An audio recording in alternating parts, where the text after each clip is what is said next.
أما بعد قال الله سبحانه وتعالى أعوذ بالله من الشيطان الرجيم بسم الله الرحمن الرحيم وما أرسلناك إلا رحمة للعالمين صدق الله المولانا العظيم وصدق رسوله النبي الكريم ونحن على ذلك لمن الشاهدين والشاكرين وبالإحسان إلى يوم الدين বিশ্ব মানবতার মুক্তির দূত বিশ্বনবী হযরত মুহাম্মদুর রাসূলুল্লাহ সাল্লাল্লাহু আলাইহি ওয়াসাল্লামের শানে এবং সাহাবায়ে কেরাম সহ ইসলামের মহান আদর্শের উপরে কালিমা লেপন করার জন্য আমার এই পবিত্র জমিন থেকে একজন আল্লাহর বান্দা যে নেককারজনক মন্তব্য কুরুচিপূর্ণ মন্তব্য উপস্থাপন করেছেন এর প্রতিবাদে এই কচুয়া সহ আশপাশ থেকে যারা এখানে উপস্থিত হয়েছেন ঈমানের দাবি নিয়ে আমি সর্বপ্রথম তাদেরকে মোবারকবাদ জানাই আজকের এই আয়োজনকে বাস্তবায়ন করার লক্ষ্যে সমাজের নেতৃস্থানীয় ব্যক্তিবর্গ রাজনৈতিক সামাজিক ব্যক্তিবর্গ ইমাম ওলামায়ে কেরাম তৌহিদি জনতা যেভাবে আজকের এই প্রোগ্রামকে বাস্তবায়ন করার জন্য কষ্ট করে এখানে উপস্থিত হয়েছেন আল্লাহর আদালতে আল্লাহ যেন আমাদের প্রত্যেককেই পুরস্কৃত করে সকলে বলেন আমিন।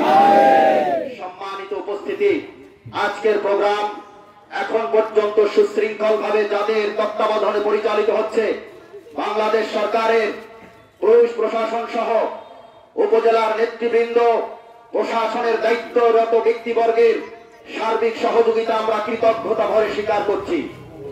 আমি ধন্যবাদ জানাচ্ছি মিডিয়ার কর্মীবৃন্দ, জাতির জাগ্রত বিবেক, আপনারা আজকের এই প্রোগ্রামকে কভারেজ করার জন্য ঈমানের চেতনায় দেশের সার্বিক প্রেক্ষাপট বিবেচনা করে এখানে উপস্থিত হয়েছেন। আল্লাহ যেন আপনার এই আশা এই কাজের বদৌলতে কিয়ামতের দিন পুরস্কৃত করেন সকলে বলেন আমিন। সম্মানিত উপস্থিতি, আপনারা আজকের বিষয় সম্পর্কে মোটামুটি অবগত হয়েছেন। এই পর্যায়ে আপনাদের সামনে আমাদের আজকের এই প্রোগ্রাম থেকে কর্মসূচি এবং দাবি উপস্থাপনের পালা।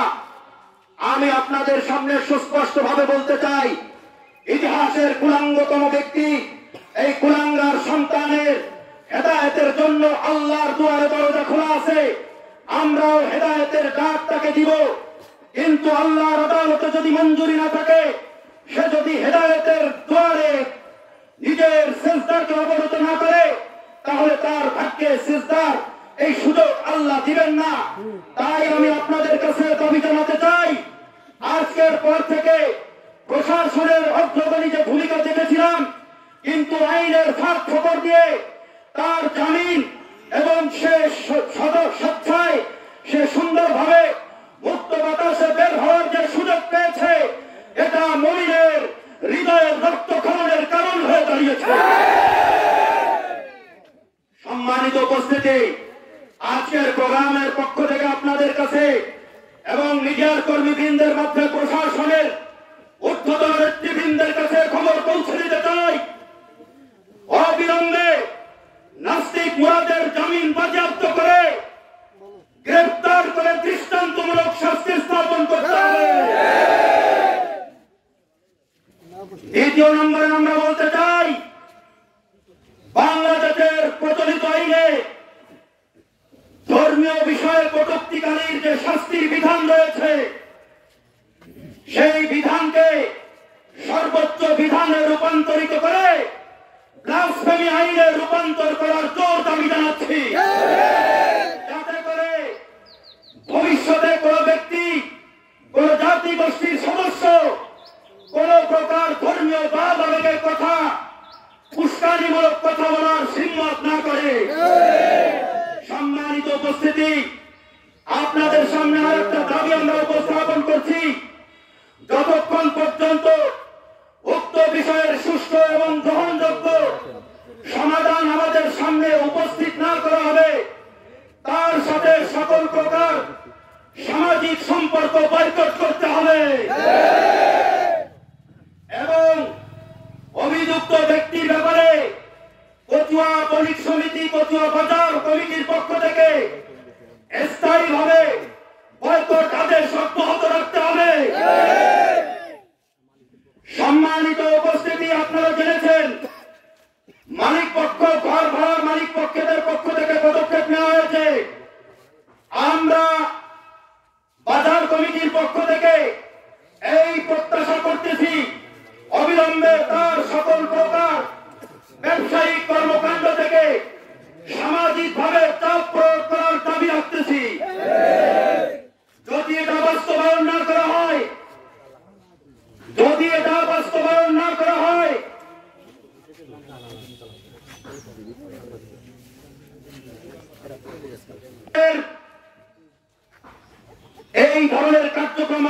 থাকবে। আমি আপনাদের সামনে সুস্পষ্ট বলতে চাই, মুসলমানরা, হিন্দু, বৌদ্ধ, খ্রিস্টানরা এই 56,000 বর্গ মাইলের জমিনের মধ্যে ধর্মীয় সম্প্রীতি বজায় রেখে সহ অবস্থানে ভ্রাতৃত্ববোধকে সমুন্নত রেখে এই জমিনের ইজ্জত আবরুকে হেফাজত করেছে। কিন্তু কোন মুসলমানের সন্তান হিসেবে পরিচয় দিয়ে ইসলাম এবং মুসলমানদেরকে কলঙ্কিত করতে চায়, মুসলমানের হৃদয়ের স্পন্দন মুহাম্মদুর রাসূলুল্লাহ ইজ্জতের উপরে আঘাত করে কথা বলতে চায়, আমার এই 56,000 বর্গ মাইলের জমিনে কোন মুসলমানের সন্তান একথা মেনে নিতে পারে না। প্রশাসনের কাছে সর্বোচ্চ দাবি আমাদের থাকবে, আপনাদের এই উদারতা, আপনাদের এই দায়িত্ববোধ যেন অব্যাহত থাকে। আমি সাংবাদিক বন্ধুদের বলতে চাই, আপনাদের মাধ্যমে প্রশাসনের ঊর্ধ্বতন স্থানে আমাদের এই দাবিগুলো আপনারা পৌঁছে দেবেন। এই জাতীয় নেতৃবৃন্দের কাছে আমাদের এই দাবি পৌঁছে দেবেন। আজকে সমাজের তৃণমূল থেকে নিয়ে সর্বোচ্চ স্তরের মুসলমানরা যারা এখানে উপস্থিত হয়েছেন, মনে রাখতে হবে ইতিহাস আছে, সম্মান আছে, না থাক বস্ত্র অন্য, এই দেশের জন্য লড়েছি মরেছি ভাষার জন্য। যদি আবারও মুহাম্মদুর রাসূলুল্লাহ সাল্লাল্লাহু আলাইহি ওয়াসাল্লামের ইজ্জতের হেফাজতে রাজপথে আমরণ সংগ্রাম করতে হয়, এই কচুয়ার তাওহীদি জনতা, সামাজিক রাজনৈতিক নেতৃবৃন্দ, ধর্মীয় নেতৃবৃন্দ আমরণ বজ্রের হুঙ্কারে ময়দানে অবস্থান করবে ইনশাআল্লাহ। ভুলে গেলে চলবে না। এমাটির পরতে বীর শহীদের খুনের ইশারা আমাদের সামনে রয়েছে। 56,000 বর্গ মাইলের জমিনে ঈমান এবং ইখলাস ওয়ালা মানুষের সংখ্যা 195 উপরে। বজ্রের হুঙ্কারে ময়দানে থাকলে একজন মুরতাদ মুরাদ নয়, হাজারো কাফের এবং মুরতাদের সামনে প্রতিবাদ করার জন্য সাহসী সন্তানরা এই জমিনে এখনো বলিষ্ঠ পদচারণা নিয়ে বিদ্যমান।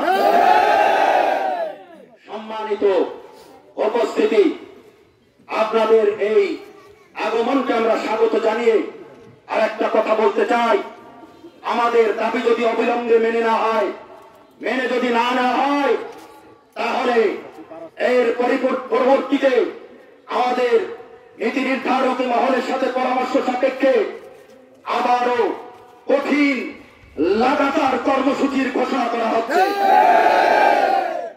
আবারও যদি তখন আপনাদেরকে এই ময়দানে একত্রিত হওয়ার জন্য নবীর ইজ্জতের হেফাজতে ডাক দেওয়া হয়, তাহলে কারা কারা উপস্থিত হওয়ার জন্য প্রস্তুত আছে?